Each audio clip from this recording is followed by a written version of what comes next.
दोस्ती के भी कुछ आदाब हैं, ये संगत की कुछ शराइत है। अबुल कासिम एक शेख हैं, उन्होंने अपने शेख से पूछा, हजरत जी ये बताएं कि संगत के आदाब और शराइत क्या हैं। नमाज की शर्तें हैं, बताओ ना। जिस्म का पाक होना, कपड़ों का पाक होना, पहुंचना, किबला रुख मुंह करना, नमाज का वक्त होना, ये शराइत है नमाज। इसी तरह संगत की भी शराइत है। कहा हज़रत साहब संगत की शर्त क्या है?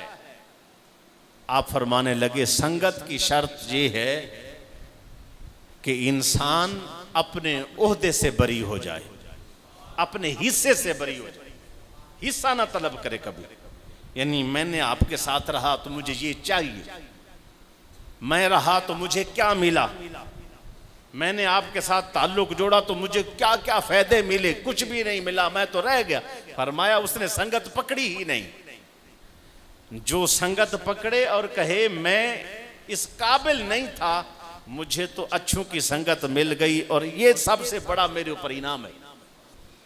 जैसे आजकल ये आप देखते हैं कि वो बनते हैं जमातें, आपस में दीनी जमातें लोगों को मिलाती हैं, ओहदे तकसीम होते हैं, फिर कुछ काम होते हैं और साल के बाद वो आपस में मिल बैठते हैं या कभी मीटिंग होती है उनकी आपस में, क्या कहते होते नजर आते हैं। एक बंदा खड़ा होता है, जी मैंने इतने काम किए हैं, ये फलां ने किया क्या, और आपने मेरे जिम्मे इतने काम लगा दिए, मैंने क्या, ये मैंने इतने काम कर डाले।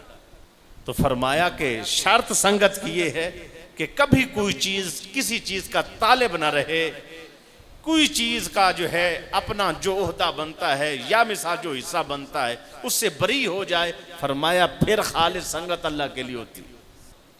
आज तो मुरीद होके भी लोग कह रहे होते हैं, हजरत साहब पीर मिल आते पीड़ ना जावे, की करना पीर नो फाड़ के हो।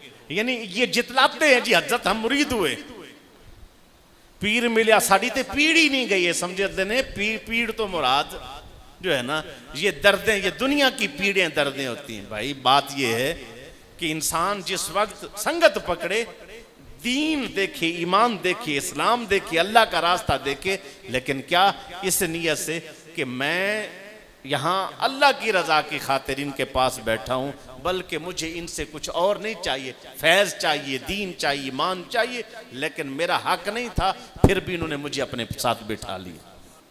इस पर भी काफ़ी कुछ बताने को है कि आगे बंदा बात कर सकता है कि ये क्या, कहाँ से कहाँ तक बात जा रही। ओहदे मांगने वाले को मेरे आका ने महरूम कर दिया, तलब करने वाले को मेरे आका ने महरूम। एक बुजुर्ग बैठे थे, कहा जो है क्या तू फलां ज़ियारत करना चाहता है? उन्होंने फरमाया नहीं। कहा क्यों? कहा इसीलिए नहीं कि हज़रत मूसा ने तलब कर दिया था, महरूम हो गए थे, हजूर ने तलब नहीं किया था, अल्लाह ने अता कर दिया था। ये है इंसान के अंदर कि अल्लाह की रजा के लिए बैठे और जिक्र फिक्र पर रहे, दीन की तलब जरूर करे लेकिन दुनिया नहीं, उसका इवज ना मांगे कि मुझे ये दे, मुझे ये दे।